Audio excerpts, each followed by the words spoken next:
Oh, it's been said a bard's life can often be a hard life, or hill and jail to rove and always move from town to town. And some folk have inquired if ever we grow tired of ranging all around the world and never settling down. But one should be a little wary of remaining stationary, 'cause comfortable is lovely, but it's not the way we grow.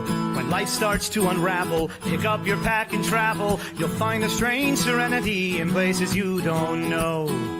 Wriggle-dee-dum-dee-doo-da-terry-o-dee. There's so much to see beyond the open door. It's outward bound we go. Who knows what we'll find that we've never found before. Adventures waiting further down the road. It's waiting for you further down the road.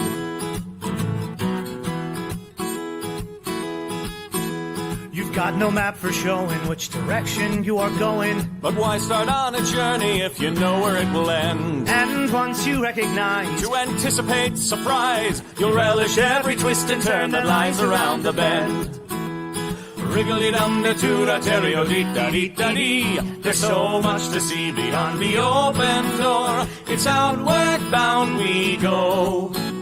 Who knows what we'll find that we've never found before. Adventures waiting further down the road.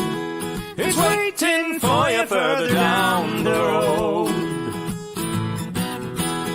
Lie-da-lie-da-lie-da-lie-da-lie. Lie-da-lie-da-lie-da-lie. Lie-da-da-lie-da-lie-da-lie-da-lie. La-da-da-lie-da-lie-da-lie. La-da-da-lie-da-lie-da-lie.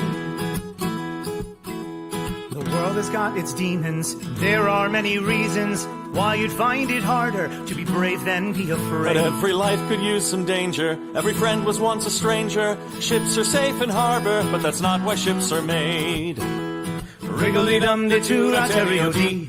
Dee-dee, a fwit-dee-dee-dee-dee. There's so much to see beyond the open door. It's outward bound we go. Who knows what we'll find that we've never found before. Adventures waiting further down the road. It's waiting for you further down the road. Lie-da-lie-da-lie-da-lie-da-lie. Lie-da-lie-da-lie-da-lie. Lie-da-lie-da-lie-da-lie-da-lie. Da-da-da-da-da-da-da-da-da. Adventures waiting further down the road. Let's go! Lie-da-lie-da-lie-da-lie-da-lie. Lie-da-lie-da-lie-da-lie. Lie-da-lie-da-lie-da-lie-da-lie. Da-da-da-da-da-da-da-lie. Da-da-da-da-da-da-da-lie.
Greetings, friends, and welcome back to another episode of Gothic Horror Gaming. I'm your host, the Gloom Master, Tom Zadoyko, he who lurks in the shadows. And I will be running our tabletop game here today, set in a horror universe. With that being said, right off the bat, this is, in fact, a horror game. For those of you who are joining us for the first time, scenes of graphic horror, violence, blood, guts, gore, creatures of common phobias, that sort of thing.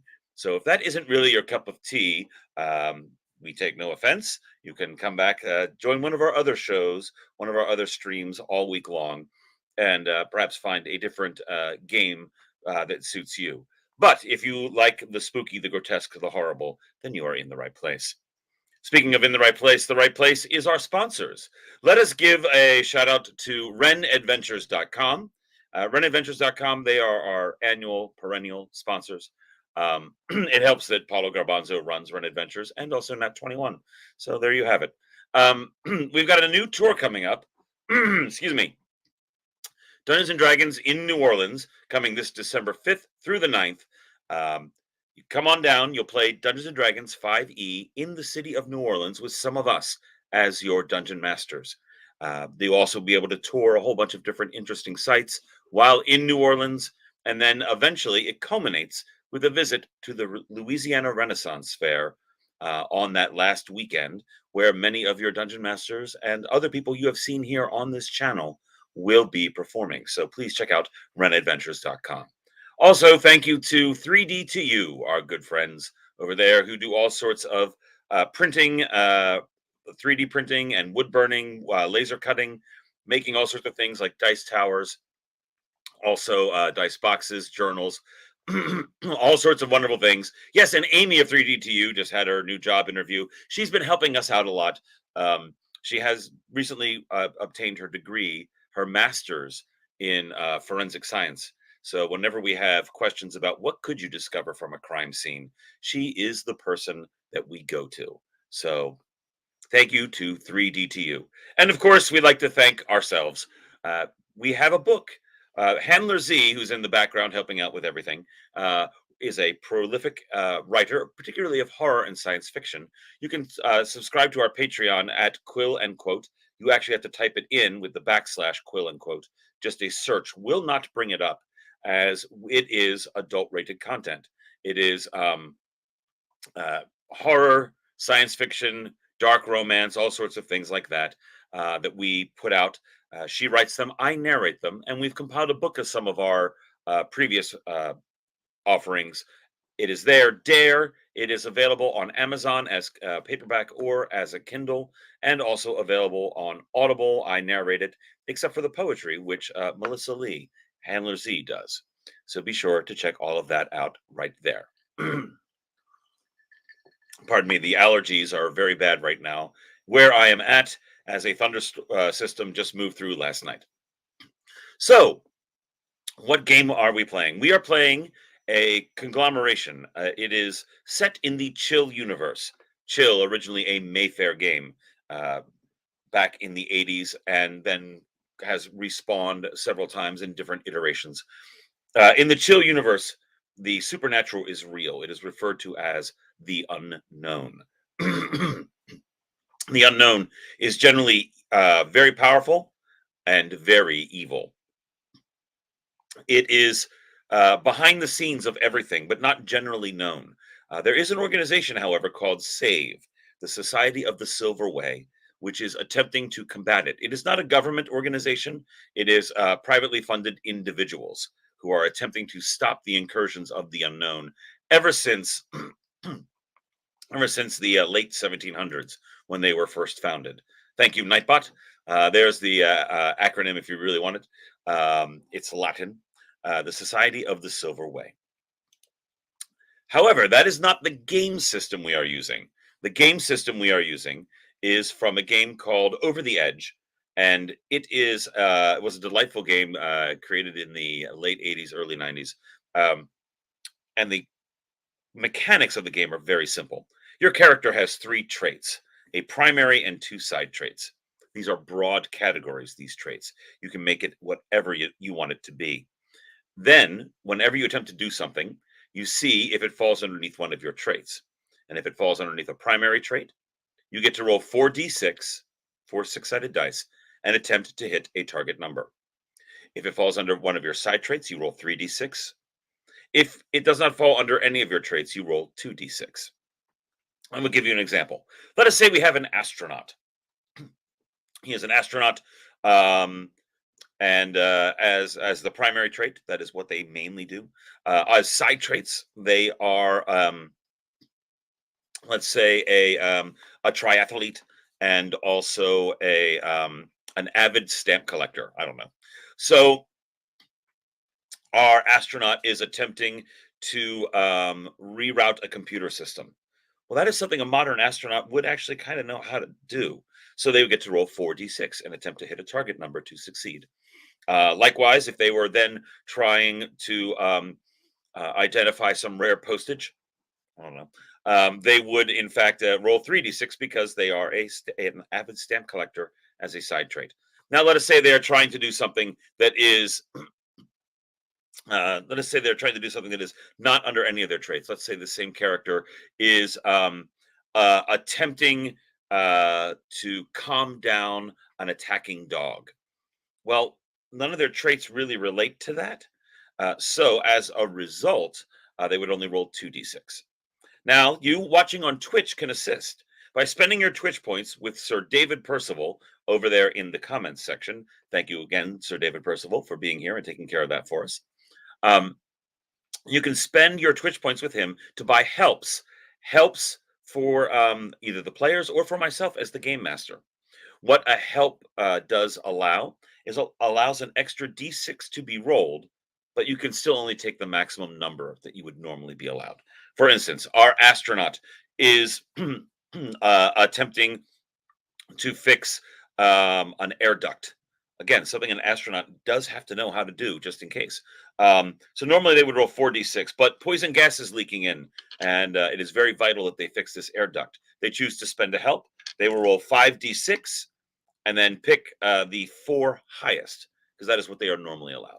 So your helps allow them to boost their total more closely to the maximum in which they could do. It is true. South Seas, where the stamps lick themselves. A little bit about now our setting. We are set in the year 1936. It is October. We are in the Philippines. Our players have been tasked by SAVE, that organization that we mentioned earlier, to find an artifact, potentially cursed, that was on the body of Ferdinand Magellan when he was killed in the Philippines in 1521. They are searching for a silver key that was on his person. These are experienced field agents of SAVE. They have been on missions before, so they have been thrown together and sent out to try to find this key. They began their search after flying from Australia to Manila in the Philippines, the capital, where there is a provisional government set up by the United States coming up upon the Philippine independence and full autonomy from the United States. Hasn't happened yet. It's on its way. So from there, they found out the island, Mactan Island, where Ferdinand Magellan was killed in battle against a local tribe on the beach. They managed to get to Mactan Island, and once there, they discovered some corpses of Spanish conquistador sailors that came to life and attacked them.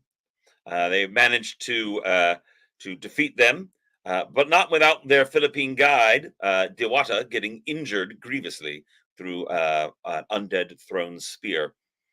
Our players then went to the nearby city of Cebu, which is not far away, and approached the USS Newburgh, the cruiser that was in port there at the naval base, and got treatment for our poor injured native.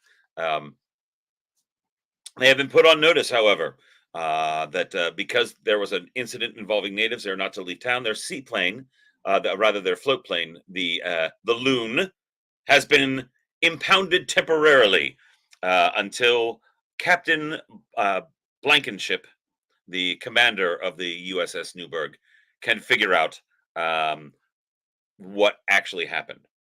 Our players then went on to nearby university to get some more information. They had an artifact that they discovered and removed, a silver chain that they removed from a that they removed from one of the Spaniards, and they managed to uh, get a professor there to translate a clay tablet that they had also discovered to find the final resting place of Ferdinand Magellan, according to this, which is a place.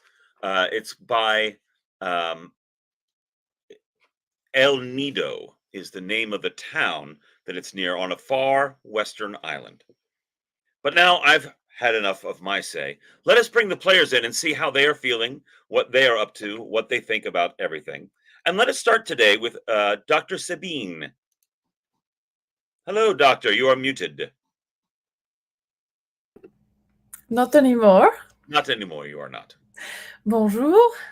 Ça va? So, how are you feeling about all of these wonderful events that have transpired about you? Well, we are in a bit of a sticky situation. I'm not sure how we will proceed if we are not allowed to have our plane back. But, I am trusting that everything will work out in our favor, as it often does. So, what's there to do? What is there to do indeed? But ask Dr. Montana Smith what he thinks of all of this. Whatever it is, it belongs in a museum. Well, you did donate that one artifact you found to Because it belonged in a museum. Yes, to the university. Yeah. And also, I'm not here just to pillage native cultures and take their stuff back home to the University of Pennsylvania. I'm also here to give it back to them in their museums. Well, I'm helping. Well, we'll see about that. Let's also bring on Lucas Evans. Yeah. Yes. How are you, Lucas? I really wish I would have. We better find something else that's a little bit more interesting, and hopefully we'll get to keep it longer than. You did really seem very put out that probably priceless artifact was in your hands for only about a moment, and now is gone out of your reach. Yep. It's fine. It's fine. Very well. And finally, we have your intrepid and repeatedly oft injured pilot, Speedy Pete Boyd. Yar, I'm a pirate. I mean, sorry, You're no, a pirate, right? I'm a pilot. I'm put out that my plane has been impounded, and I would very much like to retrieve it at the earliest possible convenience. I take some comfort in knowing that it is in the possession of the U.S. military right now, the U.S. Navy, which I guess is as safe as it's going to be in this part of the world right now. So, you did see that as you departed from the naval establishment, they used the crane on the back of the cruiser to lift it up out of the water. So you can rest assured it's not going anywhere unless they want it to go somewhere. right. I mean, the pieces that we get back once they, strip it and take it apart, looking for anything, I'm sure it'll be fine. You guys, it's not impossible that when we get our plane back, they're going to launch us off of the cruiser from a catapult. That's a thing that happens this era. Oh, good.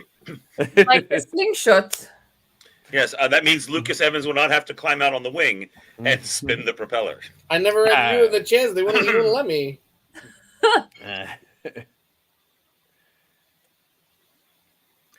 Very well. Well, you have finished with your excursion to the university, and I believe you came back and found yourself a hotel. Got ourselves a good night's sleep, and we have a perfect plan that we're going to execute tomorrow to get our plane back and get to the other island. So it is evening at the hotel. Is anything anybody would like to do before tomorrow? You are supposed to meet with Captain Blankenship Mhm. aboard the USS Newburgh. Yeah, the only thing we need to do tonight is come up with that plan, because I don't actually have a plan. I see. My suggestion is as uninteresting as this is, we were told by our benefactor to keep a low profile. And I mean, I'm glad we were able to save the life of that gentleman. He did help us. However, discretion might be the better part of valor right now. I can't believe I'm the one that said. Well, we do need the plane to get where we're That's all I going. have to contribute. Yes, the plane is necessary. Yeah. So, As far as poking around other, here, we can find out if we can maybe poke around and see if we know anything else about El Nido.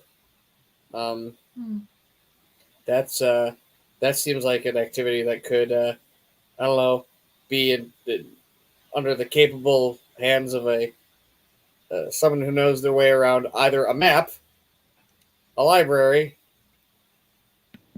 Yeah. okay. Those So are just my thoughts. personally, do we think we need to know more about this island? From what we already know from our esteemed gentleman at the university. Did he have? Is there questions that we have about it? I mean, we know where it is. I mean, I don't really have any questions. Right. It's, as far as we know, it's not a populated island. Is that correct? It is not an unpopulated island, but it is not a heavily populated island. Got it. Okay. I mean, honestly, we probably should just get some good sleep and head to the ship tomorrow morning, unless anybody else has a different idea. We should probably get our story straight, just so that we all are on the same page when we inevitably lie through our teeth to the U.S. Navy. Correct. So what I've said is that we landed there. There was a miscommunication. As a result of that, our friend got in the way of a tussle, of an attack. He was injured. We had the plane. We brought him to safety. And to show our good faith, the good doctor here was able to take care of some other injuries otherwise happened on the island. Right. I think that sounds like a good possibility. Isn't that very close to what we already said? Yeah. And in our defense, there's no witnesses to argue against us. That's very true.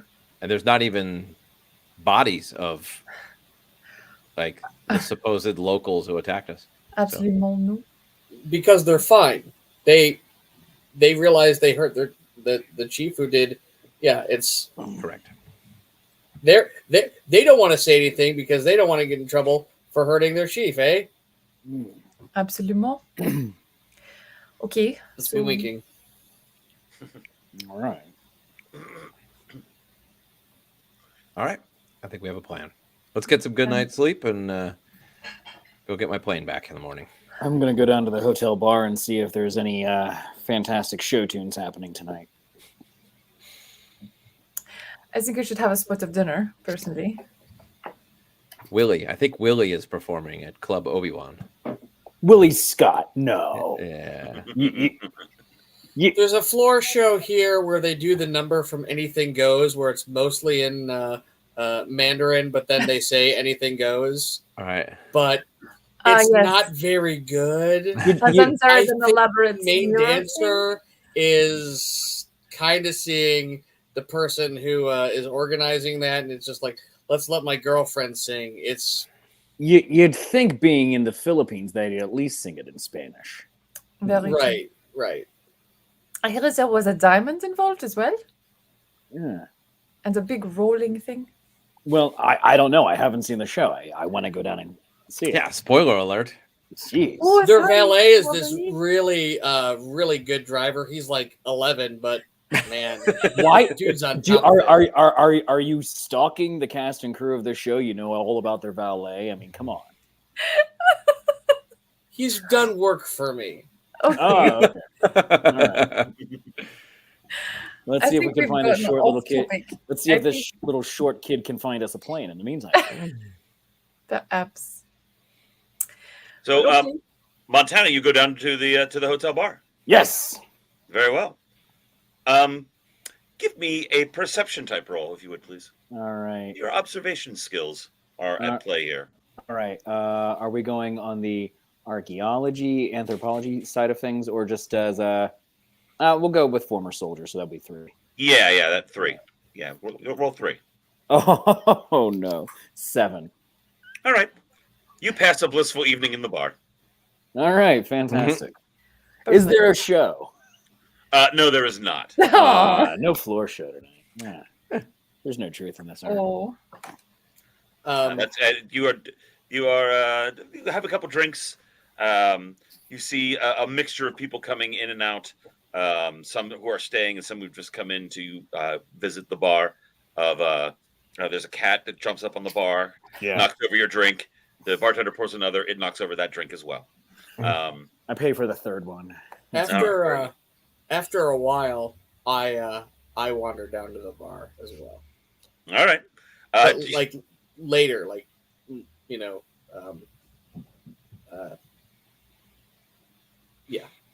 like before closing. All right. So right around midnight, as Montana is getting ready to leave, Lucas comes down the stairs. And I'm going to make a bartender roll, and as an observation as well. Very well.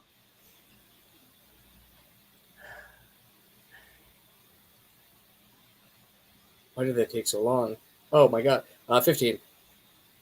The bar is kind of starting to clear out. You meet Montana. He's there. You guys have a drink while you're waiting. As you're getting ready to go back upstairs, though, you glance over your shoulder. There's a little bit of recognition. There's a guy sitting in the corner, in the back. He's there by himself, and it looks like he's busy eating a large meal, but it occurs to you he's been busy eating that large meal with no extra food brought for quite some time. That catches your eye, and as a closer inspection, he's a large islander, perhaps Samoan man. And you've seen his face before, you're pretty sure. You can't remember where exactly, but you have seen his face recently. Has he noticed me? Give me your sneaky thing to see if you can observe him without him knowing that you're observing him.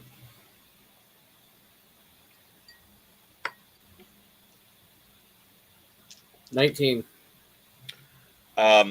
He definitely has clocked you and knows you and is definitely watching both you and Montana, but he doesn't seem to realize that you're onto him yet.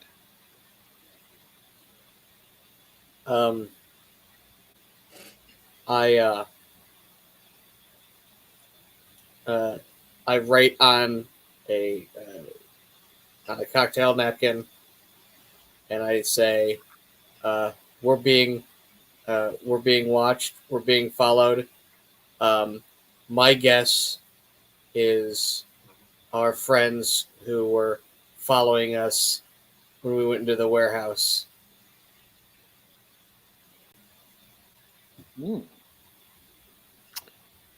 I write back to him. Maybe we should go out a different exit.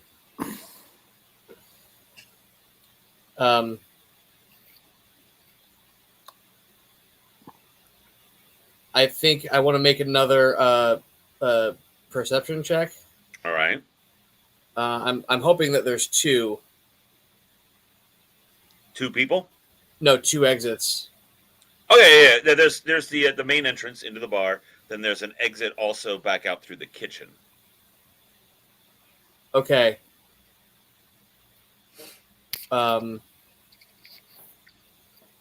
Keep in mind this is 1936. There are no fire codes. Sure. I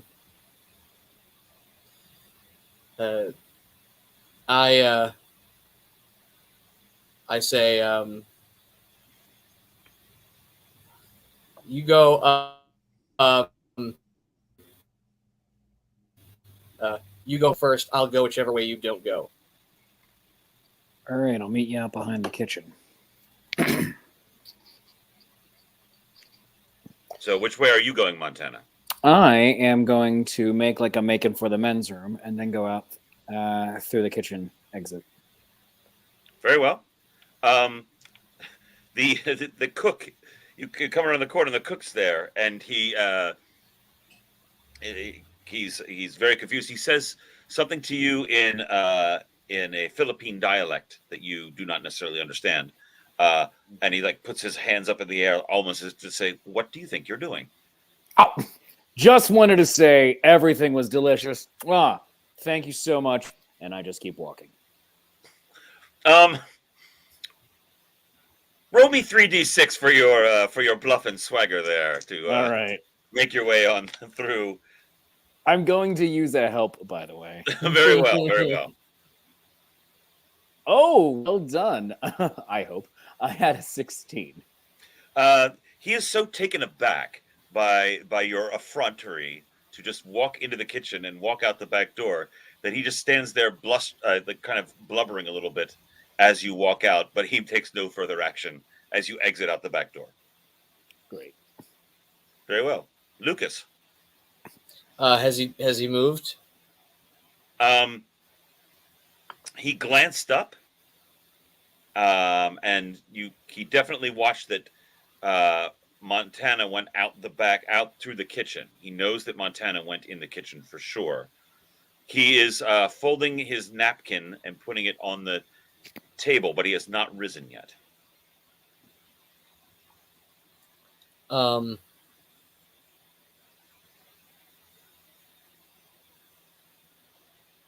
Is everyone on the same floor? For your rooms? Yeah. You all have rooms on the second floor. You have 2 rooms.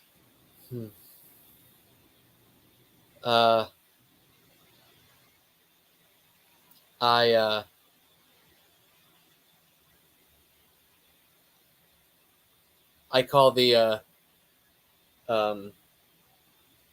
bartender over, and I say I lay down the equivalent of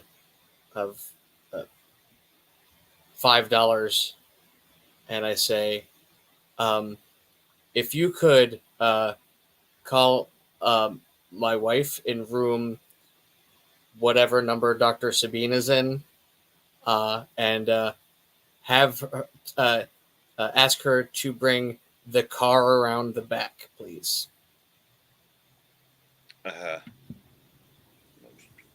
Sure, I guess. And he looks around. It's almost closing time, so no one's really ordering. So he quickly steps on out to the front desk to use the phone. There's a bar back behind the bar still, and there's the cook in the kitchen. But the bartender steps out to the main lobby to use the phone. I go out the front, and book it to that back alley. So you're out front all the way around. Very good. All right. While this is all happening, Dr. Sabine, the phone in your hotel room begins to ring. Hello? Hello, this is the bartender down in the Pearl Lounge. Your husband said to bring the car around to the back.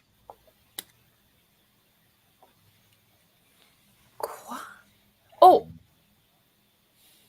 okay. Thank you very much. Yep. Okay. Do you want me to tell him anything? No, that is fine. All Thank right. you. Have a good evening. Of He hangs course. up the phone and goes back to the bar to discover that Lucas is gone. I've paid my tab. I'm not a monster. Well, yes, I assume that when you slipped in the 5, you were paying in the tab. Sure. Very well.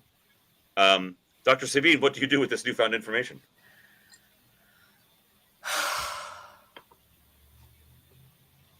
I grab my medical bag Hmm. and I head downstairs and I go out the front and I make my way to the back of the building.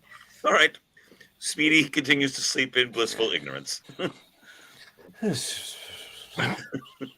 Leon the professional is resting. So yes, you all converge. Montana, you're standing in the back alley when Lucas comes at a trot around the side of the building into the alley. The two of you meet up there. Dr. Sabine, you'll be there shortly. You're a little bit behind. You have to come down from the second floor. All right. If he comes through here, I'm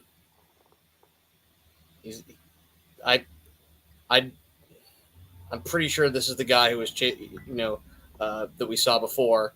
If he follows us, it's not going to be good. So we grab him and figure out what he knows, All why right. he's following us. This is not good. Okay. Is there a there's not a length of lead pipe around or anything, is there? Go ahead and give an observation roll looking around for random improvised weapons. Fantastic. 8. There's a garbage can All right. with a metal lid. Excellent. That'll work. Classic.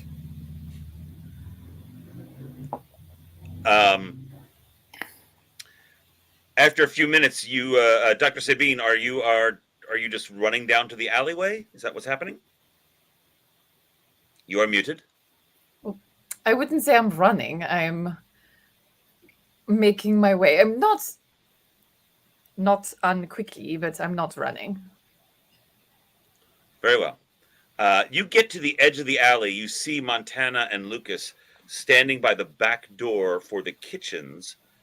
Montana has a garbage can lid in his hand, checking out the heft of it.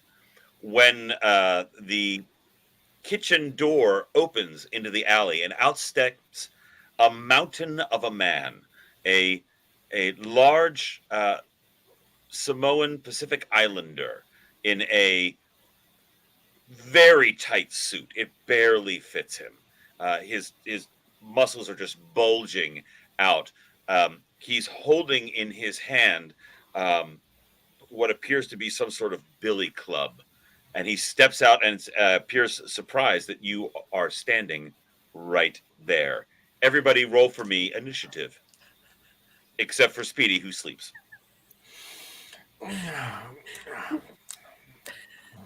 18. Hold on. Speedy. Oh, it was 13. 10. All right. Well, good news. He is completely surprised by your appearance. He did not expect all of you to be standing right here. So, Montana, what would you like to do? Hey there. And then hit him in the face with the trash can lid. All right. Very good. All right. Go ahead and roll your soldiering skill, I guess would be your most apropos. All right. 18. I got max on all 3. I am rolling awfully tonight. Excellent. I'm fine with that. Thank you. I imagine you are. You bash him in the face. Blood kind of spurts out of his nose, and he takes a step back against the wall, dazed, and very disoriented by your blow. Can I get an attack of opportunity? No, that's a different game system. Dr. Sabine, you are at the end of the alleyway, so you're still a good probably 20 feet away. Oh la la. I run back to the hotel because I'm going to go get Speedy. She forgot the car.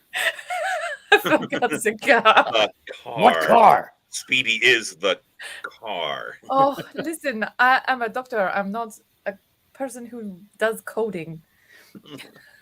Very well. Well, we hope not anyway. As a doctor, I hope you don't do coding. No. Different kind of coding. Very well. Lucas.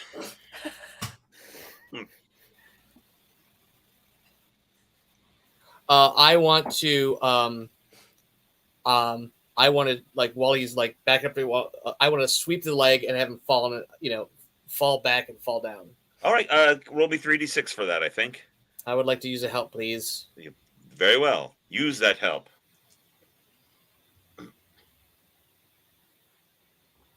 $16.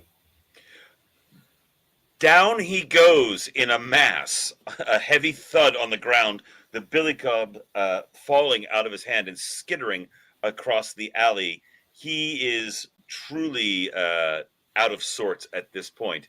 For his action, he attempts to rise, and he does, and he takes a very awkward swing at Lucas. So, Lucas, dodge for me, if you will. Oh, that's a 9. He hits you with a glancing blow across the jaw, dealing a single point of damage. He rolled a 10. Rings your bell a little bit. You are only thankful that he did not connect solidly, because that ham hock of an arm that he just swung at you probably would have dropped you had that connected all the way. Montana, your turn. I grab his billy club if it's close enough. I mean, yes, but you also still have the garbage can with an imprint of his face comically embossed in its interior from where you punched him with Well, it. if he hits him with that, it's just going to make an exact copy of it. It's not going to... Listen, it's helpful later for identifying people for the museum. I apologize. Oh, no. All right, so you want to get the billy club instead, you said? No, basically, if I can grab the billy club, it'll be just shift the garbage can lid to the left hand, pick up the billy club with the right hand. Yeah, you can certainly do that. Excellent. And do I have is that my entire move, or do I have... Yes, you have to scramble to get the billy club off the ground. Great. But now you are armed with a short shield and club. Excellent. And Dr. Sabine, you have run into the lobby and are going up the stairs. The concierge at the desk goes, "Ma'am, can I help you?" And you just keep right on going. Lucas.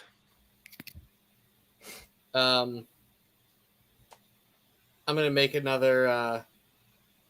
now that I've got a closer look at this guy, Mm-hmm. the last time this guy was around, there were 2 of them. I'm going to take a look around to see if anyone else is coming. Okay, give a quick perception. I'm rolling bones tonight. This is a 16. You hear faintly in the distance the squeal of tires that sounds out of place. I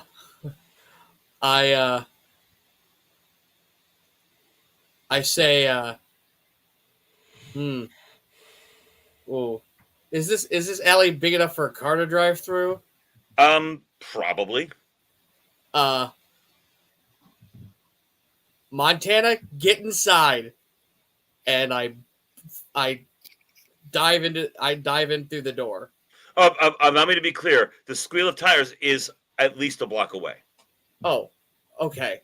I'm sorry, I was not clear. All right. It's not like it's right at the end of the alley. Sure, It's like a block away. Well, I get to say the thing that I hate hearing in action movies. We've got company. And I punch him in the throat. Very well. Go ahead and roll. That's just a 10. It's all right. I rolled a 6. This is going very well. I am rolling so bad. I'm gonna have to start using help. This guy just wanted to come and talk to us about our extended warranty. We just started jumping him Yeah, you just jumped in him. an alley. He's actually a hemophiliac, and No court will convict you. Oh, Not in the Philippines. he's a hemophiliac. He's only got one kidney, and here you are beating him up. I don't know. People are awful. I almost feel bad. Almost. You punch him in the throat. He starts gasping for breath and goes down to one knee.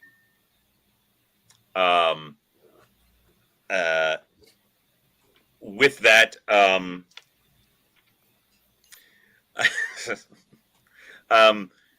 he starts. He reaches around his neck and pulls off a necklace off of his neck and shoves something in his mouth. Montana. How close am I to him? You're relatively close. I jump at him and basically see if I can, I hit him in the side of the head with the billy Alright. club, and then see if I can, if allowable in my turn to try to grab his jaws open. No, you could hit him. Okay. You could absolutely hit him. So go ahead and Can you roll use that to help? smack him, and maybe you'll knock some teeth out, and maybe anything else that's in there. Great. Oh my The gosh. Blue Master is using a help, by the way. Oh, all right, cool. I got a 17. You got to grab him by the snoot and say, "Drop it, drop it." Right. what are you eating? What are you eating? What are you eating? You do clock him in the side of the head. His neck spins around, but you hear a crunch. And he starts to he collapses and begins to convulse. Lucas. I'm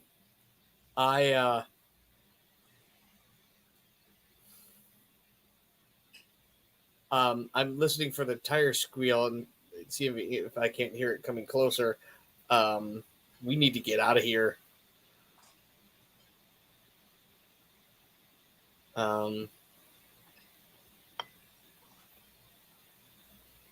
That's just a 5 for perception, but I'm like,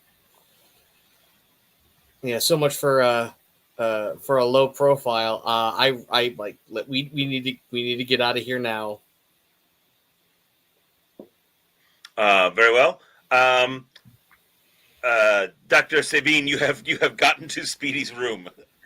I do not bother knocking. I just open the. Is it locked? I don't know. Speedy did. Well, actually, Lucas and Montana, did you lock the door when you left? Speedy was resting. I never went to the room, so. No, Lucas, when you left, did you lock the door behind you when you left? I wasn't in that room. Is the door locked? It probably would be, I would think. Yeah, it's probably likely locked. Okay, I throw my body against it. Does it move? Give me a roll 3d6 Okie dokie. to break down the door. Oh no. It is an 8. You bounce off the door. Speedy! Good. Something pounds on your door. Who's there? Who's there? And he's getting up and pulling a shirt on, tucking his gun in the back of his waistband. Speedy, the boys Ah. are getting attacked by a huge man in the alley. We need to go. Yeah. Oh, crap. Okay. Okay. I'm up. Okay. And I grab my stuff and out the door. Very well. You two of you run down to the lobby. What are Lucas and Montana? We're not in combat anymore. What are you doing? Go ahead. You go ahead. If the door is still, well, the door is probably still open because he came through it and we surprised him, right? Yes. I am like, we're going back through the door. We're meeting in the lobby. We're trying to find them, and I'm like, let's get out of here now. Nope. And you're just leaving. You're going to leave that guy there. Uh-huh. All right. Great. Very good. Montana, what are you doing? I roll him onto his side. All right. And while he's foaming, I guess, who do you work for? Who sent you? What's going on? So Lucas, Dr. Sabine, and Speedy are meeting up in the lobby. Montana, he starts chuckling and says some things in a language you do not understand. And then shudders and stops moving. Damn it!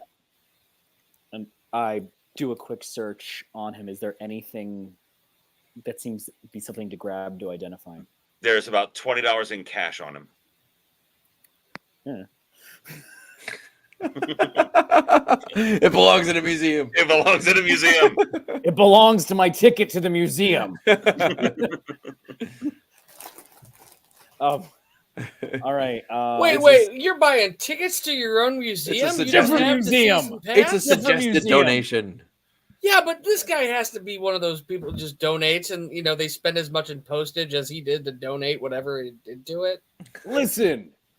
Sometimes you go to a new museum and it's really great. I mean, like, it's fantastic. You got to help the Smithsonian with their mission. They can't get by on tax dollars alone. Next up on NPR. NPR. So Lucas, Dr. Sabine, Speedy, you have all met in the lobby. What happened? We What's were going being on? followed. They know where we are. We need to not be here. Who are Okay. they? What do they say? Where is the man? Don't worry about him. Where is the man? He has met whatever god he prayed to. I guess it's time for us to go then, isn't it? Mm-hmm. Are you sure he is dead? He grabbed something out of his. He grabbed something around his neck, and bit into it. Usually, that doesn't end well for folks. No. Okay. Montana, at this point, you managed to get back to the lobby. We need to go now. Okay. Off we go then. Dr. Sabine and Speedy and Montana, you took stuff up to your room. Yep. I have my bag with me. I grabbed it when I went downstairs. You have your medical bag with you. Yes. Do you not have anything else with you? I will quickly, but do the quick, like, I'm walking fast, but in a cool, calm way, and go get my stuff, throw it all in my bag, and go and head out. I will Is this the also- kind of place that has we can also get out from a fire escape? Yes, you could. At the end of the hall, there is a fire escape. Then let us do that. Let's Great. go grab our stuff and get out from there because there are people coming and it's going to take them a minute to get through. And if we can get out in a different way than what they're chasing us, we might also there might also be a ride. If they come in to search for us, there might be a car there. Who knows? Sounds great. Okay. I stop at the front desk. I say to the clerk, $20, American. You never saw any of us. He shrugs and puts the $20 in his pocket. Thanks, amigo. You're the fourth person tonight to say that to him. Hey, he doesn't know who's They here. actually don't pay me to work here. This is just how I make my living. Yes. Yes, he just did give the concierge the dead guy's money. That's Yeah, correct. sure did. Listen, the So dead it's guy's not not used. stealing technically. It's a suggested donation. It right. was. Indeed. I suggested he donate it to the building. Very well. You Okay. quickly grab your things and go out the second floor window onto the fire escape. You hear a commotion behind you downstairs in the lobby. That's not good. You get out the fire escape. You get down to street level. What would you like to do? I'm going to see if I can't see that car. Very well. Roll me a d6. And we'll see where they parked.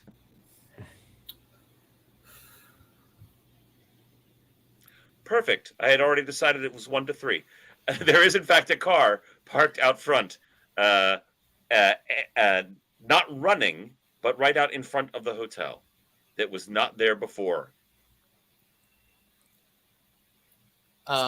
Speedy, can you hotwire this thing?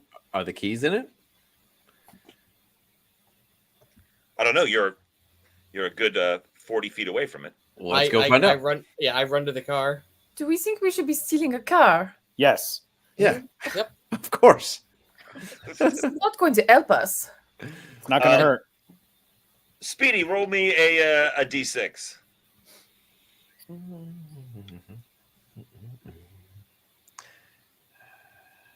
Could I argue that I might be the best one to hotwire this vehicle? I want Speedy to roll me a d6 first. Okay. Just one single d6. What'd 4. you get? 4. The keys are in the ignition. See, you just gotta check sometimes. Fine, do it your way. Well, where do you guys want to go? Away. Everybody in? Yes, Maybe but I back don't to like the it. maybe back to the museum. It was a university. Or the university. In the middle of the night? Sure. Okay. As you were discussing where to go, you suddenly hear a shout from the lobby, and the door flings open. And we go now. Everybody in. As soon as even before the last door is closed, I'm driving off. All right, very good. Salier, it's 1936. There is no option but to drive stick. It's That's probably actually not 100% true, but virtually everybody who can drive stick. There you go. Off you go. You so are. Is it on the column? Is it one of those sticks on the column? Awful. You are racing back to the university. Yes, you managed to get back to the university. It's only like 2 miles away. It's close. And it's middle of the night. There's not going to be anybody there. You have arrived at the university. Any of the lots look like they have some cars in them? There's a couple cars here and there in the area. Not many. Let's park right next to right next to one of them. It's easy to park next to another vehicle here. Yes. Great. Excellent. Great. Look inconspicuous. Turn the lights off. And then I'm going to start looking through this vehicle. Like, is there anything in the glove box? Is there anything in the trunk? What kind of car is it? What's anything that tells me about the owner of this vehicle? Very well. Go ahead and Speedy, give me your. I'll let you roll for your pilot, just because of how vehicles work. Just to figure out a little bit more about the actual vehicle. If anybody else wants to go through the car looking for clues, You guys can roll your perceptions for that. But Speedy, give me yours first. 13. 13. This is a standard vehicle. You've seen them in and around the islands before. It's nothing fancy, nothing special, but also not too old and beat up. It's not the newest model. It's maybe a couple years old.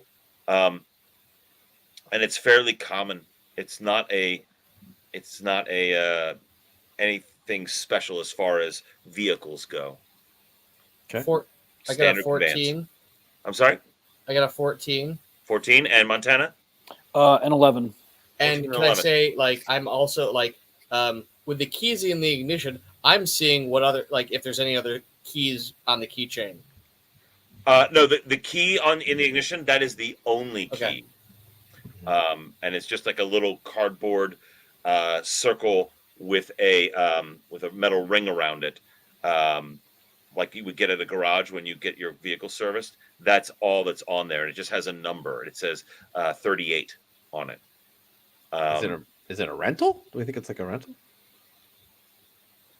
Don't know. Going through all the other compartments, there is not really much in the way of identifications. Um, but I will say that with your role, Lucas, when you were driving, you heard there is something in the trunk. Let's take a look, eh? Yeah. Popping open the trunk, inside there is a large suitcase, almost like a steamer trunk. What do you want to bet there's a body in there? It's another Samoan. Or it's a Pop mimic. it open. All right. It is closed and locked. Does the weird long shot? Does the car key open it? Heck no. Evans, I'm gonna Seem try like to. I'm gonna try to open it up. you seem like the type. Yeah. Go ahead, Lucas. 17. With a little fiddling and a bobby pin borrowed from Dr. Sabine, you do manage to pop it open. Inside it are clothing, suits, a couple pairs of shoes. Most of them are sized fairly large for large individuals. Now that you think about it, Speedy, that seat was pushed pretty far back. Okay. You actually had to scoot it forward when you went to drive it. The mirrors were also adjusted for large individuals. You also going through there through the it looks like basically this is their suitcase. So it's got personal effects, but surprisingly few. And you also discover a couple of receipts for a ferry from Manila to here in there. So it does label as Manila to here, actually not a ferry, a charter plane. Yeah, I think these are the guys that were following us into Bayami Lim's warehouse. We got to get out of here. Well, nobody knows that. None of these cats know we're here yet. Possibly, but maybe we just keep watch here for the night and then make our way back to where our plane is as inconspicuously as possible. I mean, we could also just go there now. It would be safer. I don't know that the Navy is just going to let us onto their ship in the middle of the night. I guess that is fair. Would it act sort of like an embassy, and we can? I mean, Also, if we go there in the middle of the night, they're gonna be like, "Why are you here in the middle of the night?" And not what we said before. But then we would tell them that we were attacked again. Why would we tell them that or anything? yeah, because now we do have a dead body that we don't want to claim responsibility for. Yeah. That is fair, I guess.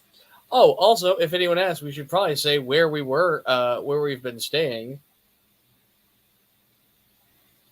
We should or shouldn't? No, we should. We should get that story straight right now. Oh, I see. Well, where were we staying? I mean, we cannot say that we were at that hotel. Should we go find another hotel? what's wrong with saying we pulled an all-nighter at the At the university? at the university? We're here right now. I mean, I guess True. we said we have no one to corroborate our story. Give me perception checks while you're parked here.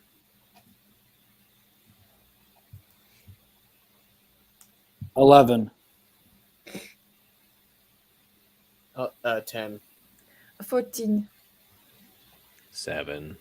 Dr. Sabine, there are lights on in the anthropology building where you were before. Gentlemen, I think we have our friend might be here still.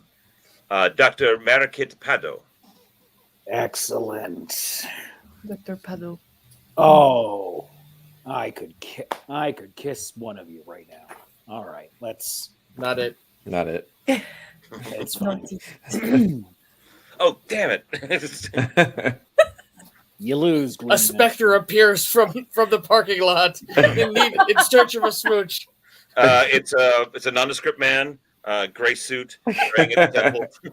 It's All good. right, come here. Oh, all right, he says. Come here, you old so-and-so. Come here, Ken. Amazing. Shall we go and see if he's in his office or something? Absolutely. Nothing corroborates a good lie like the absolute truth. Okay. And we're not telling him about what we did or saw. We just couldn't sleep. We're just too excited, eh? Absolument. And I have a question. For him if I can remember exactly how our friend said it. You said something? Yeah, I asked him who's behind this. Who are you working for? And he said something. Oh, what? Who said what? Yeah. Sorry, we were being chased. There was a lot on my mind. Okay. What did he say? I didn't understand it, but maybe our good doc might understand it himself. Okay.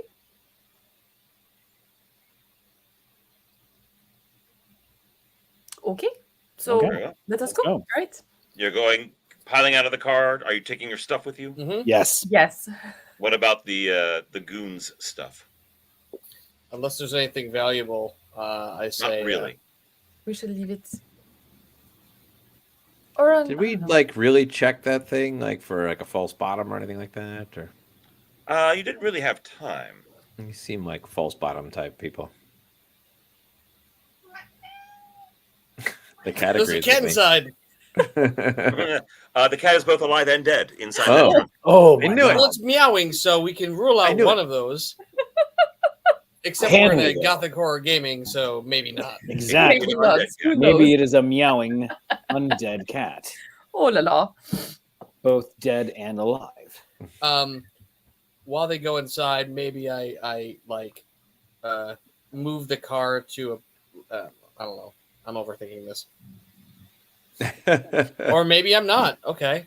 I'm not No, gonna burn just- the car. Just leave it where it is. That would be a next- beacon. Yeah. Yeah. Indeed. Are you Car taking fire. the keys with you? Yes, that's a good idea. Indeed. So you're leaving the car but taking the keys. Am I getting this straight? Correct. Correct. Yeah. All right. And now you're going into the archaeology building. The anthropology building, rather. Yes. Yes. You get to the door.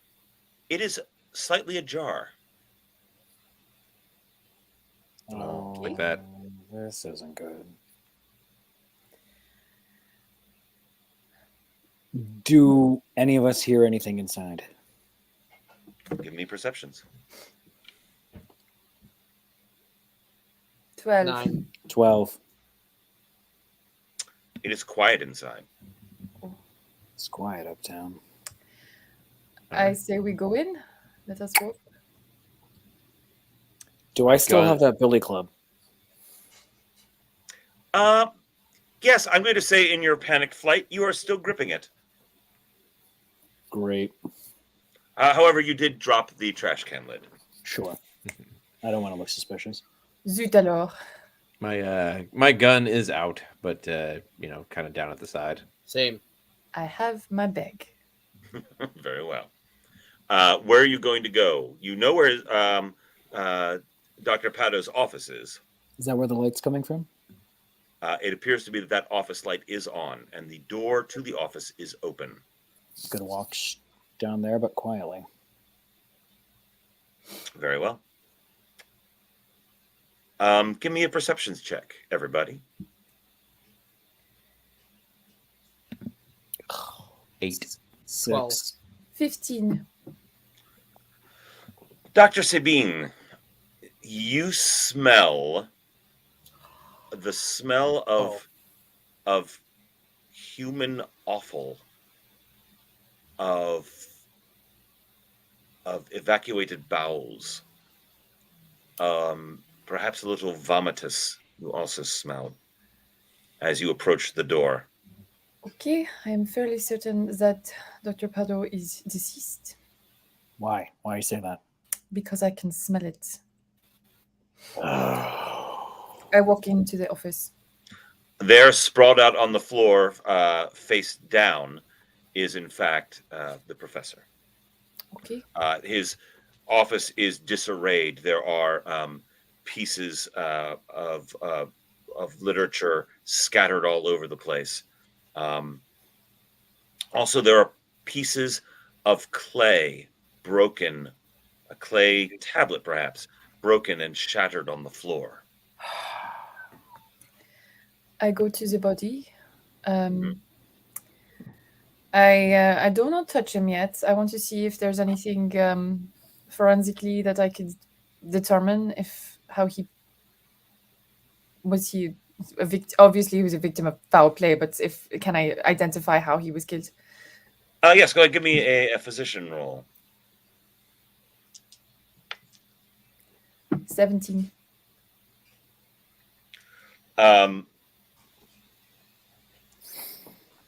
He appears to have been poisoned. Okay. But you notice some ligature marks on his neck as if he was force-fed a poison. Looking at that spread of the hand, it was a large hand. Okay. Is there anything else that I can see? Do you think I can identify the type of... Well, if it was this fast acting, I can assume that it is something like cyanide? Probably, yes. Okay. But I cannot tell that conclusively. Obviously. I mean, you can speculate that that's likely what it is. Okay. Can I see anything else on the body that might be important? Going through his body, you see most of his personal effects are still on him. His wallet has not been touched. Okay. He has not been robbed or anything like that. Okay. Suffice it to say, gentlemen, I think this person was killed by our large friend. Hey, Dr. Smith, any of these notes mean it? Are there any notes about? Are there? Give me your archaeology and see if Alright. there's anything pertinent. 15. You do note that on most of the files on his desk appear to be related to his work as a professor, but there are some recent papers pulled out that are related to Palawan Island, which is the island that El Nido, the town, the village, is on. It's a very long island, but at the northern end is El Nido, but the whole island is called Palawan. So it looks like he was. You can deduce that he was probably looking up things about it after you left,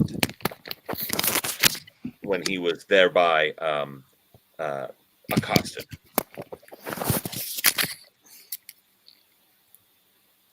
So that would be your speculation. The information in there about Palawan it's essentially a general overview of the island. Nothing very specific. He was only just beginning to look into it. All right. And can I tell if the clay shards were the tablet? Yes, they most certainly were. And it looks to have been deliberately smashed. It was thrown with some degree of force onto the ground. Good thing that made a copy. Do you think? Do you think our good friend talked, or do you think that if we go to this next place, we're also going to be followed? I think at this point it's a race. Correct. A foot race to an island. Perfect. About what time is it at this point? At this point, it's about 1 in the morning. 1 in the morning. We might have better luck finding a speedboat than we would maybe a PT cruiser, PT boat.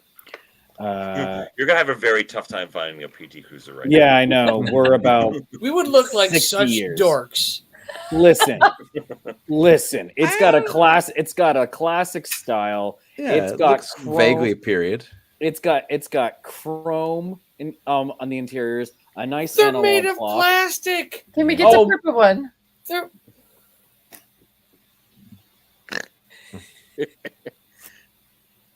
Listen, I loved it. It was wonderful. It was great. I say this as my very future, like 90-year-old self, talking back to us from into the past. my Okay. cruiser. someday there's going to be a band called Eagles, and it's the only music I'm going to listen to, and I'm going to. Sorry. Anyway, so all right. But here's the thing: if we leave now, Monsieur Speedy will not get his plane back. Period. The loon is gone. That's not an option as far as I'm concerned. Also, to give you an idea, El Nido is about 300 miles away. Even by the fastest boats of this period, it's going to take you multiple days to get there. All right. Of course. So we need the plane. Yes. Indeed. All right. Merde. Hey, what do you think? Oh man, I know we're keeping a low profile, but if we had access to this battle cruiser, that would get us there so quickly. Of course, but Don't think they're going to give us a ride. They're going to give exactly. So my question is, I think we should lay low for the rest of the evening Mhm. and go to the cruiser tomorrow and to get the plane. Unless you want to try to steal the plane from the U.S. Navy. No, I don't think that's a very good idea. But They have guns, big ones. if they might try to retrace their steps or double back here looking for their car, maybe we set a trap for them. Perhaps. Not to be disrespectful. Did the professor have a set of car keys on him? A search reveals a set of car keys on him. Shall we just cruise for the rest of the evening? No, this is a terrible idea. Let us not take the professor's car. Okay. Because then it looks like we killed him and took his car. Yeah. Yes, of course. So perhaps we should just... How long of a walk would it be to the naval base? Let's just take their car. At this point, probably about an hour and a half through unfamiliar neighborhoods at 2 in the morning. Lucas, what kind of explosives do you have on you? None. Okay, just asking. Appreciate your concern. So should we take the murderer's car? Royce, is that you? Murder. Yeah. Murderer. That's It's a lost all different meaning, word hasn't it? to say. Should we take their car or should we just? I don't know. Let's take the car that we took from the hotel. Okay, And where are we going? that is a very good question. Is there an all-night diner? Not in Cebu City, the Philippines in 1936. No. How long till Mr. Speedy? You will know this question. How long until sunrise? It's October. We're near the equator. I'm gonna guess 6:30 or 7. 6:30. Okay. Probably closer to 7. I do like this suggestion that just popped into my head, completely unbidden. Obviously, The from sun- no other source. But could we just remove their spark plug and then walk? Just so you know, the sun rises at 5:46 a.m. Oh, in October? Yes, in Manila. Okay. Southern Hemisphere. Yeah. All right. I Nah. do You're not actually care. in the northern hemisphere. I'm not a fan only of just walking. barely. Yeah. Wow. I know it's near the Neither equator. am I. Yeah. These shoes are not made for walking. That is not true. My shoes are very practical. Why aren't we taking this car? I think we should take the car. I Yeah. think so too. We just do not have a destination, so I think we should just drive Let's- around. For We a drive somewhere near the Navy base. We find a quiet spot and we Take turns. take turns sleeping in the car. That is your plan? That's our All right. plan. That works. Very well. Lucas, you're going to be the most adept at this, finding a out-of-the-way place to tuck away and snap in the car. Give me a roll, if you would, please. Is this Lucas or is this Steve-O? Because both are pretty good. Both know. 14.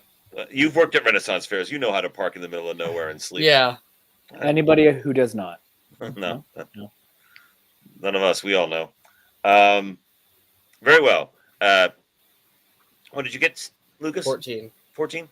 You find a little alley that you can tuck into that's not conspicuous and still easy to get out of. There's no light back here. And you take turns sleeping in shifts throughout the night. It's not a comfortable sleep. And it seems to end all too quickly. It's only about 4.5, 5 hours until the sun comes up. Mhm. But it is dawn, and nothing else has bothered you at this point. You are about a quarter mile away from the naval base. And what time's our meeting with them? I believe he said 10 a.m. Great. Go get some breakfast somewhere Yeah. and then go. What would All right. you? How would you like to go about that? Can we just find a breakfast place, a diner or something? A hotel close to the naval base, preferably. Okay. What are you doing with the car? Leaving it. Leaving it in the alley. Yeah. Very well. Are you taking the keys with you? Yes. Leaving the car, but taking the keys And a spark plug. and a spark plug. Maybe also just even throwing the keys so we don't have anything on us. Great. Very well. There is an ocean very close to where we are. Very well. You remove a spark plug and yeet it both and the keys out into a back alley away from where the car actually is. I believe they call that Keat. You find yourself a breakfast place. It's a naval base, so there are plenty of establishments. And it is 10 o'clock. It is time for your meeting. Great. Nothing else has disturbed you so far. Très bien. All right. Let's go make our appointment. While we're eating, like what's our story for what we did that night? I was researching. Yeah, but we shouldn't be researching at the university, and Not we at the shouldn't be staying university. at that hotel. Took my notes from the doctor with my rubbing. Yes, we left when we left, and then we went to. He suggested another hotel. What hotel is around here very fast? You can find one. It's the Rose. Sure. We were staying at the Rose. Mhm. Perfect. 2 rooms. I was alone. Great. Very well. You come up to the USS Newburgh. I imagine there's somebody at some sort of gangplank walkway situation. There most certainly is. Hello there. We have an appointment actually to see Captain Blankenship regarding our plane. I'm pointing it. I imagine it's visible on the deck somewhere. Just a moment, please. The officer walks back up, consults with somebody, and says, "Yes, welcome aboard." Merci. He stops you, and then frisks you. Fair. Oh. He removes the pistols. Oh. Yep. Finds my gun. Did you take my knife too? Yes, very Yeah. yes. All weapons are effectively confiscated. That's fair. They're put in a locker, and then you are escorted into the captain. All right. Captain Blankenship is on the bridge, just going over the orders of the day for the ship. When you come in, he says, "Ah, good, you're all here. Perfect. I'm glad you returned. That makes things very much easier for all of us. Great. I How would hate is, to go find you." How is our patient? Indeed. I would like to see him if I can. Mr. DeWatt. Indeed, he asked that you be all brought in to see him when you arrived. He woke up early this morning, Great. right this This is way, a very and he good sign. leads you to the infirmary. Dewata is sitting up in bed, well bandaged up. He looks a little haggard and worse for wear, but alive.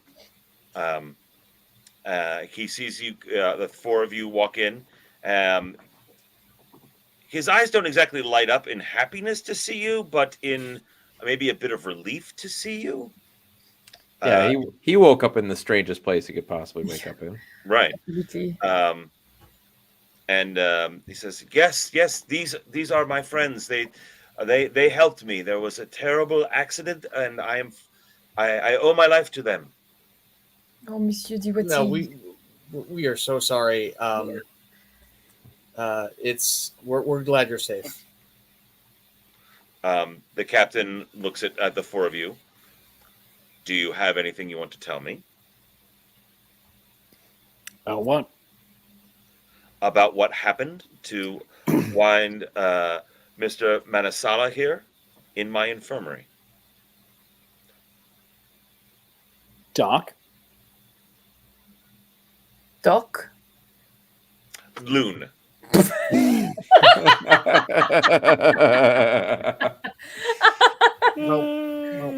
Uh-oh. We've driven Lucas off. I'm sorry. Come back. Come back, please. He's disappeared into the jungle. Oh, golly, this is we're very serious. I would just say that, what we said earlier still stands. We have learned our lesson. We understand that, Captain, you are in a very precarious situation in terms of making sure that Americans don't act as foolish as we were. We're glad that he's okay. We have learned we're going to bring him back, hire a translator so that this doesn't happen again. Diplomacy is going to be our best bet moving forward. Thank you for taking such good care of him. Well, with the testimony of Mr. Dewata here, Mr. Dewata Manasala. He says no one else was injured but himself and you. He gestures towards Speedy. And that it was just a misunderstanding. And in fact, that, Doctor, you helped some people back home. So I think our business here is concluded. Merci beaucoup, Captain. However, do not ever cross my radar again. We shall not. Of course not. Count on it. We In fact- want to get. In fact, radar hasn't even been invented yet, so we're fine. We I want mean, to. I think it kind of has, but I think only ships can have it at this point. Oh, It's not airborne. It's to. not yet. How fascinating. So we shall take our leave now. Do you think? Well, I would like to see if Mr. Dewata is transportable. Absolutely not yet. Okay. He's still. He will be recovering for several days yet. Delightful. I would Yeah. like to ask the captain, can we assure that he will return to his village as soon as he has finished convalescing? Well, we are going to discharge him. Probably, Dr. Hansen thinks that he can be discharged in about a week, maybe. A week. Then, Are you offering to take him home? absolument. Very well. Come back in about a week. Check in with us, and we'll see if he's ready to be flown home. But of course. Very well. Keep your noses clean, and it's a fine float plane you got out there. We've already put it back in the water for you. Appreciate it very much. Thank you. We'll be out of your hair immediately. Very good. I stand corrected. Radar 39 in the U.S. Oh. Interesting. I knew it was right around World War II era. Because there was a station at Pearl Harbor, but it was basically brand new. Also, Gary Berghoff wasn't born until 1943. Oh well, There you go, Captain. And I'll wait. I'll like hang back at the back of our crowd as people start following up. Captain, a private word. Yes. Our pilot, Speedy. Yes. It has been his dream Yes. to get launched off of a ship. Do you have one of those catapults on here? Well. Yes. Could we? Roll me 3d6 to persuade the captain to do something like this. I'm gonna use a help. You wanted us out. You wanted us out of your hair. How many helps do I have right now? Show us. I think you have two. I have 2 helps. I'm using them both. Oh, very well. Good man. Good man. All right, here we Yeets go. the plane. Yeets the plane. Yeets the plane.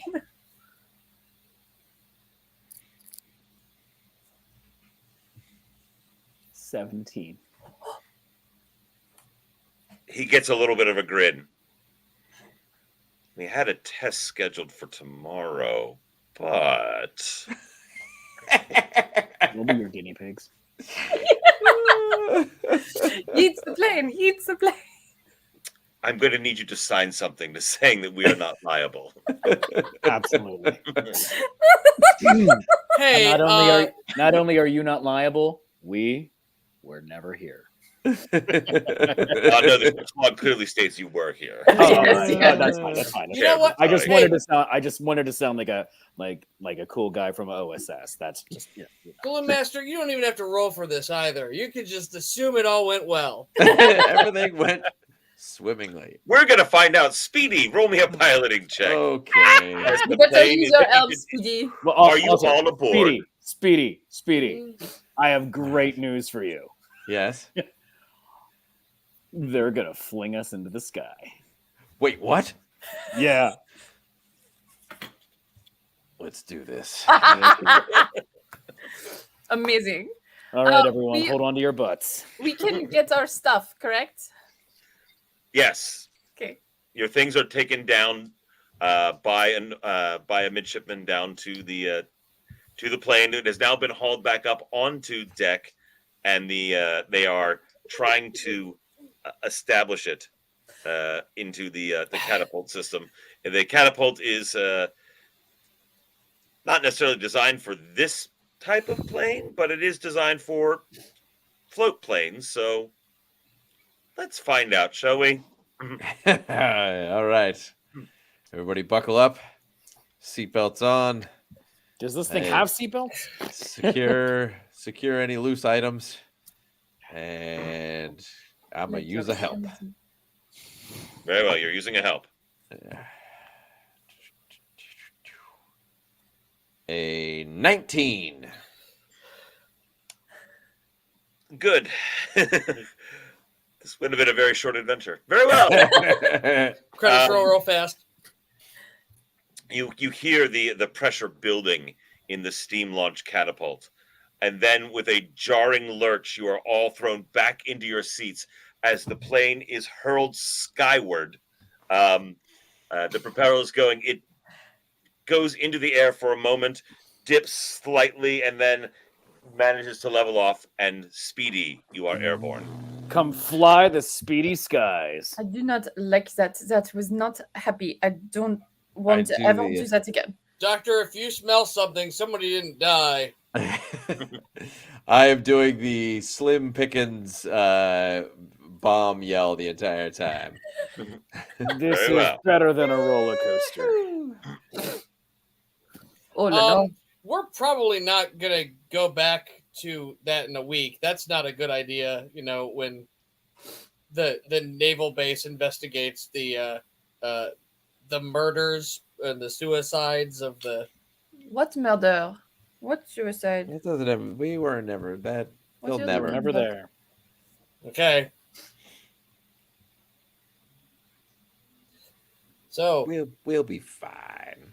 What could possibly go wrong? most things. Besides that, The rest of the things. and besides those things. I've completed everything, most things, and then the rest of them. In How that long case, is we're this flight? fine. It is 300 miles, so figure just a couple hours. Excellent. Yep. That's I'm guessing 3.5 hours. Yes, I think your cruising speed, from what I remember looking up the specs of this plane, is like 120 miles an hour. Okay. But obviously, you're not going to be able to fly in a straight shot because there are other islands, mountainous islands, no less, that you have to maneuver around. And you don't want to fly at top speed the whole way. You'll run out of fuel. Yeah. So Awesome. you have about 3 hours. So you'll be landing at El Nido in the afternoon. Maybe we Yes, should cue take a map. the red line on the map, please. Dun, dun, dun, dun, In dun, case dun, we're dun. followed, I'm thinking, well, just in general, in case, so they know where, if they're heading to that place as well, it might behoove me to alter my appearance. That way you could no one will ever trace you back to the events and Absolutely. Right. That is That's the only like- reason that would happen. May I recommend a nice hat? Noted. I'm sure there's a shop at El Nido. Of course. Very well. After a 3.5 hour flight, you fly over the edge of Palawan Island in the Philippines. I don't know if I can get you a really good view of it without sharing a screen to make things confusing.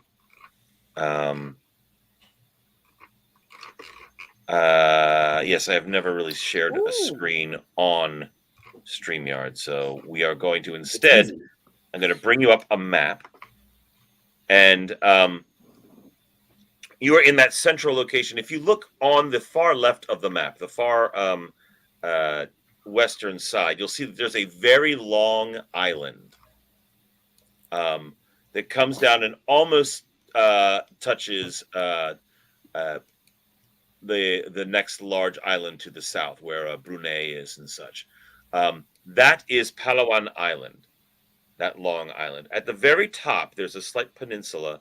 At the very northern tip of that, that is where El Nido is. So there we go. We have a rough idea. And you are leaving from essentially that central mass of small islands in the middle is where you were, generally speaking. So there we go. Have a rough idea of where you are and how you have traveled. You land at El Nido. There is a beautiful white sand beach right on the shoreline, and a small village attached to that beach. It is primarily a more native, primitive sort of establishment. Although you do see there's one or two more modern looking structures, modern from 1930s looking structures tucked in there as well, as if there is a little bit of civilization here, but not much. Okay. All right. So I guess To answer your question, Bendy, no, this is not Long Island. It's a different Long Island. But they are going to have to close the beaches. I guess we should go ashore. Oh, sure. Is there a place to dock? Is there a place to? There are several. There's a couple of pilings that are driven into around. Not an official dock, but there are some pilings driven that you could secure the loon to. Great. Then yeah, I will do that. I'll make sure I'm secured. Everything is shut down correctly. All right. If this is a dock, is there like a registry of all the planes and all that stuff? This is not a dock. This is just several pier pilings driven out there. There is no official dock. But yeah, nothing. I'm wondering if there's like a log of just like anything.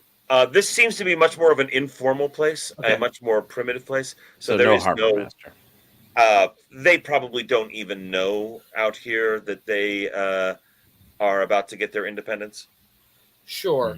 They probably don't even know what the United States is. So, well, I'm yeah.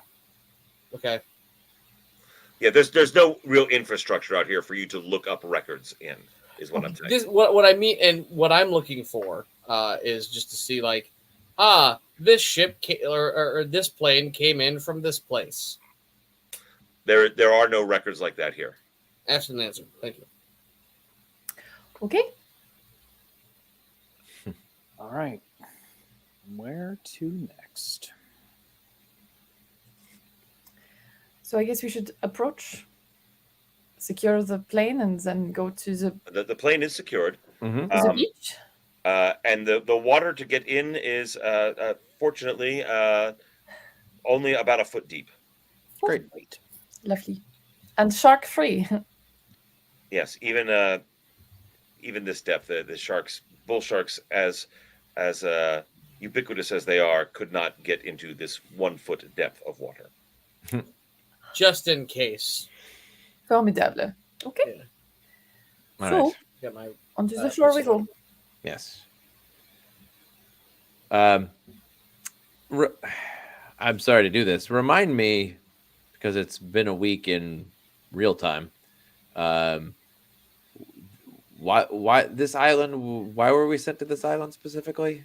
They know because wasn't the body moved to here? Yeah. Yeah. Okay. So this is where his the tablet was basically I will curse him for eternity. I'm taking his body. Essentially, he should burn in hell. And you managed to determine that it was out here, this direction, actually a place called Tepiutan Island, which is a small island that's apparently nearby here somewhere. Also, we have to find that.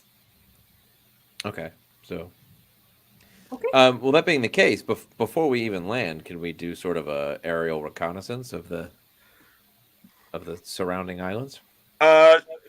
Sure, they're in a 10-mile radius of this area. There are 23 islands. Okay. If we can spend some time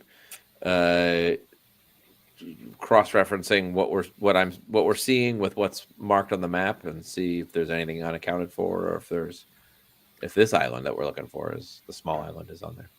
All right, go ahead and give me your navigation as a seaplane pilot, and you have a map. A map. It's right behind you. Hand me a map. Let's see. I got a 15. It's vague, but it's one of these small islands to the far west, you guess, like almost due west of El Nido is Tapiutan Island. There's about 5 islands in a little cluster that's probably one of them. Each one of those islands is a mile long at most. Probably not nearly as wide. And they're only like maybe a quarter mile wide. They're very small. They're very jungle. They're very rocky. While we're going over there, do we see any other planes around any of them? No, absolutely not. You see some outrigger canoes plying around. You see one fishing boat is heading out to the north of the main island, heading due north away from you. Most everything around here seems to be locally based. Okay. All right. Well, we've got a bit of a lead. Well, let's see if anybody knows where Tapiutan is. Okay. So we'll check the main island first and see if we can find anybody who knows what we're talking about. Absolutely. Sounds good to me. Very well. Approaching the village of El Nido, there are some people come down to the water as you're coming out. They've got baskets of fruit. They've got catches of fish. They start basically hawking at you in Spanish. Fresh fish just caught this morning. Mangoes. And they're just trying to sell you what they've got. And people are starting to collect down there. Probably about 24 vendors, men, women, and children. I would like to buy a mango. Very well. And from the person that I'm buying the mango from, I'd like to inquire again in my broken Spanish if there's anybody who needs medical attention. There's a little bit of discussion. And then, sure enough, the one child goes running back up to a hut, comes back down, pulling an older woman by the hand, and she gestures toward you. The older woman looks at you and says, "English?" Oui. Yes. Yep. Speak English. English. I also speak English. Oh, thank God. Oh, thank God. Excellent. Absolutely Oh. great. I was wondering if there's anybody who needs, firstly, medical attention. I'm a doctor. You're a doctor. I am a doctor. Yes. I see. Yes, we do have somebody who's. We have a local medical man, but he's at a loss. It's my grandnephew. Can you come see? Of course. Yes. Oh, go this way, and she begins to lead you up the beach onto the main hillside, and there is a a hut like the ones that are in the background of that picture, except up on dry land, but still raised in case of Mm. flooding. And she says, "Here, this is this is Sao. Sao is here. Can you help Sao?" And you see there's a young man. He's probably in his early 20s. He's on a bed and he's laying there. He's covered in sweat. He's rolling back and forth, clutching at his abdomen. At his abdomen. Mm-hmm. I would like to see if I can do a very quick diagnosis as best I can. Given, can I tell if he like has a fever? Can I tell? Sure. Give me your general a general roll for your physician skills, and I'll tell you what you've learned. I'm going to use an help. Very well. 18. He is definitely running a fever, not a raging fever, but definitely a fever. Feeling around, he responds. His stomach, it feels enlarged in an area. You notice that there's a wound there, a small like a cut that is healed over, and it's underneath that inside that that there's a hard mass. But as you put your hand on it, you feel something move underneath. Several somethings move underneath. Okay. So some sort of parasite. I think. Is it? Does it look like it's attached to any of his internal organs? You can't tell if it's because it's internal, but it doesn't appear to be any of the parasites that you would know that would attach like a fluke worm or something like that. It's not anything like that. In fact, you can feel almost like a hard carapace, many small hard carapaces moving underneath his skin. Does it feel alive? Oh yes. Okay. I think. I mean, if I had the sterile equipment, I could perform some kind of surgery. But the grandmother says, "Well, what do you need? What do you need?" Well, we need to boil some water. But I'm. I mean, I do have scalpels with me. I do have some topical, and well, I have local anesthetics. I do also have some antiparasitics. In terms, in the form of capsules. I've got, and she's going around trying to find things to sterilize equipment, all that kind of thing. She's gathering. Okay. I mean, I do have. Give me just some water. Just some water. Boiling? No, just regular water. Regular. She brings over some regular water. So I take out my little thing. I do the thing. I do have rubbing alcohol, which is the best that I can do at the moment. I wash my hands with my soap, and I take out. Does she have boiling water?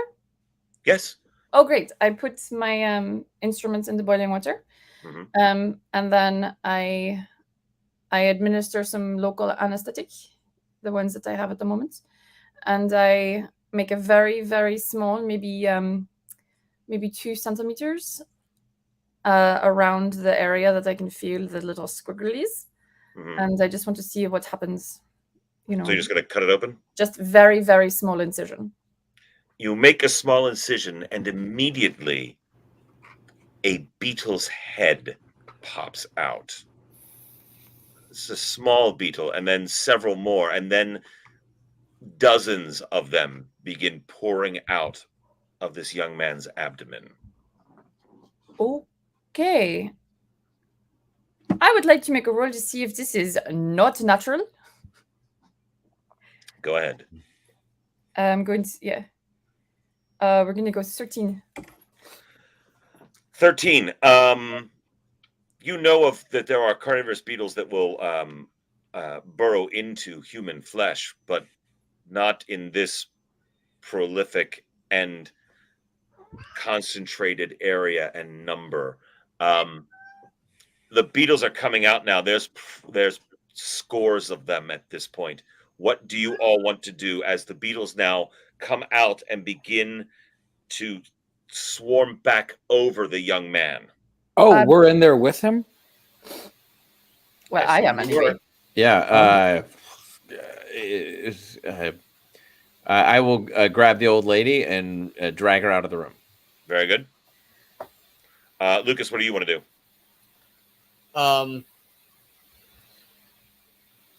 Yeah, I'll help get anybody else out of the room.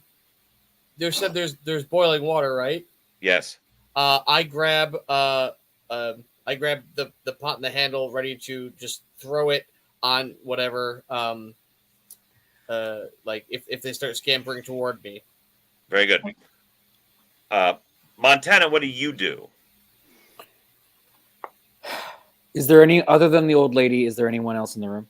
No, and the old lady is now removed from the room, besides the young man, who is very much alive and in very much screaming pain. Doc, what do you want me to do? We need to get him to the water. All right. I go to scoop him up. Very well. You pick up the young man. He is swarming with beetles. The beetles seem to be ignoring you and are instead biting the young man and attempting to burrow back into his flesh. Some are seeking out his eyes and mouth and nose. Some are beginning to crawl down his abdomen toward his lower extremities and the orifices thereat. Run to the water. Go, get him into the ocean. Very well. You race to the sea, which thankfully is not far away, and plunge his body into it. The beetles become dislodged and float off into the waves. After a brief period of time, he passes out, but is still alive. But apparently the beetles have emptied out of his wound and are no longer on him or on any of you. Excellent. Are I there would like to clean his wounds as quickly and efficiently as possible. Very good. Um, And what were you saying, Speedy? are there any remaining beetles anywhere? Like You can grab one off the waves. I would like to grab one and put it in something solid. If I don't know what's around. I have a jar A jar. in the bag. Great. Yes, she does. A specimen sample jar. Perfect. Yes, you have captured the one of the beetles, Great. Ringo. He was always the slow one. It's not Pete. He was the best. Okay. So I want to try and obviously clean his wounds as much as possible. I also wanted to put in a couple of stitches in his incision. And That's good thinking. Can I award points? Can I award? helps. Yeah. Bendy brains. Get the help. Lordy. And then I would also like to take out the similar anti-microbial pills that I gave to Speedy earlier. Yes. And I'd like to measure out about, I want to say 5 of them again. Mhm. And I give them to the old woman and I say, he must take one of these every day for the next 5 days. And you must clean his, and I break off a little bit of the soap that I have. Mhm. And I say, you must clean his wound every day with this soap and fresh water that has been boiled but is cooled. She says, "What? I did not see. What was it?" It was beetles. Lots and lots of beetles. Her face goes gray, and she says, "Mamba barang, mamba barang." Quoi? Qu'est-ce que c'est ça? I'm sorry, what is that? Mamba barang is evil witch doctor, witch practitioner, curses people with beetles that Sao was. Oh, Sao angered, must have angered a Mamba Barang. Must have angered him. I would like to take out my notebook and see if there's anything about Mamba Barang in there. Give me a roll for save. A save roll. 12. 12. It's just listed vaguely as a witchcraft practitioner in the Philippines. Cool. Where is this Mamba Barang? Out at Tapuatan Island. Of course. Where is Tapawatuan? It is to the west, and she gestures out toward the islands where you are at. And at that, we're going to end tonight's session as it is 11 o'clock. But ladies and gentlemen, everyone, all of our binary friends, non-binary friends, everybody who's joined us here tonight, thank you so much for coming in and watching our crazy little stream that we like to do here on Wednesday nights here on Nat 21 Adventures and our Gothic Horror Gaming. We'll be continuing the story next week, same time, same channel, starting at 9 p.m. Eastern. So before we sign off and thank our sponsors, I would like to introduce our players so that you can get to meet them. And they all have different projects that are occurring all across the country. Let's start with Dr. Sabine. Hello, everybody. My name is Katie Hauser. I am a rune reader. So if you want to have a personal intuitive rune reading, check me out at my Instagram down there. I'm also a member of Chased Treasure, and I will be performing at the Louisiana Renaissance Festival, as you've heard, this November. And yeah, that's me. Very good. And right next in my stream anyway is Montana Smith. Hi, everyone. I'm Dan Kostelik. In some places, I am your friendly neighborhood Shakespeare. And I have a bunch of upcoming shows. I'm going to be at the Sparta, New Jersey Renaissance Fair for the first 2 weekends, September 9th through 17th. And then I'm going to be in Gloucester, Massachusetts for the Hammond Castle Renaissance Day, just confirmed today. And then the weekend immediately before Halloween in Delaware for the Delaware Renaissance Fair. And then throughout the entire spooky season, you can find me in Salem starting around Labor Day weekend, giving tours with Black Cat Tours. Ask for Jack Brown if you want to try to get on my tour. Oh, fantastic. Using nom de plumes. That was the exciting news you were saying you were going to do. Yeah, I know. And then I was like, oh, I could do it tonight. So it's perfect. First, you have an exclusive. Congratulations, my friend. I'm good to hear it. We also have Lucas Evans down there. Hello, I'm Steve O'Dockerson, and I'm finishing up the Sterling Renaissance Festival with as the sheriff, Royston Badgernoose, and so that's this week. It's finishing up. I'm very tired. It's hard to be evil, and yes, beloved entertainer Hob the Troll will be at the Pennsylvania Renaissance Fair from August 26th to the 29th of October.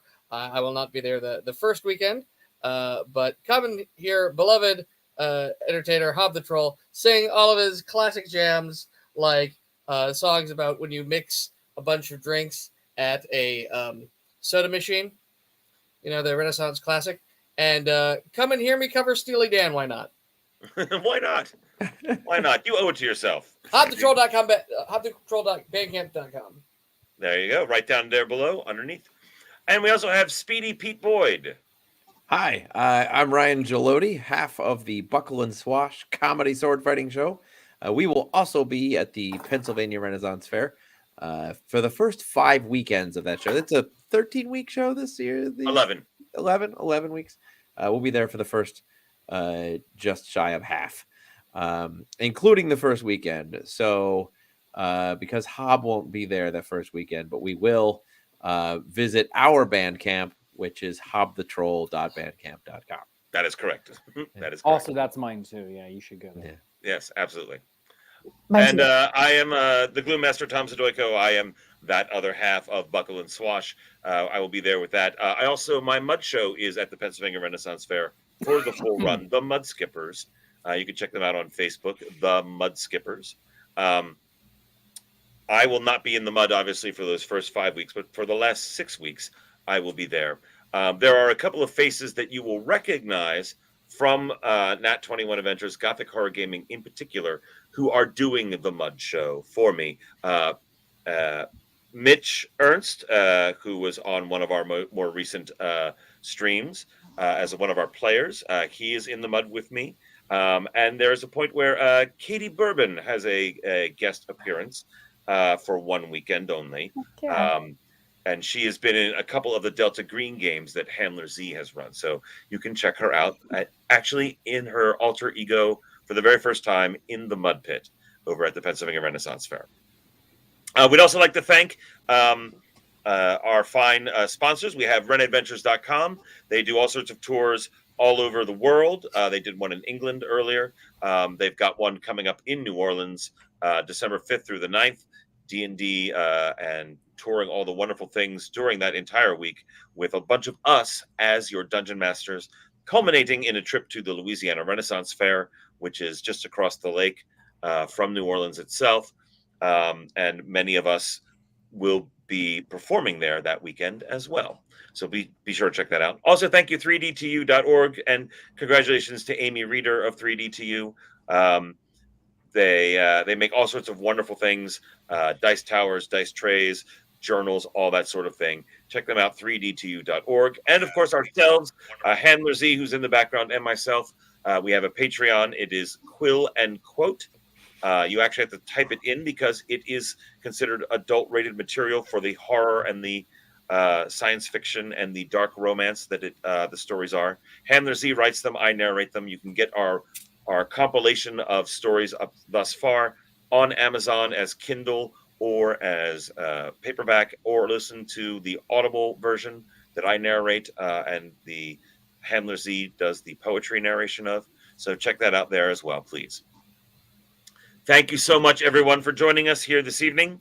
Be sure to check us out next week when we see what actually is going on in Tapatuan Island, and maybe find a dead Portuguese navigator.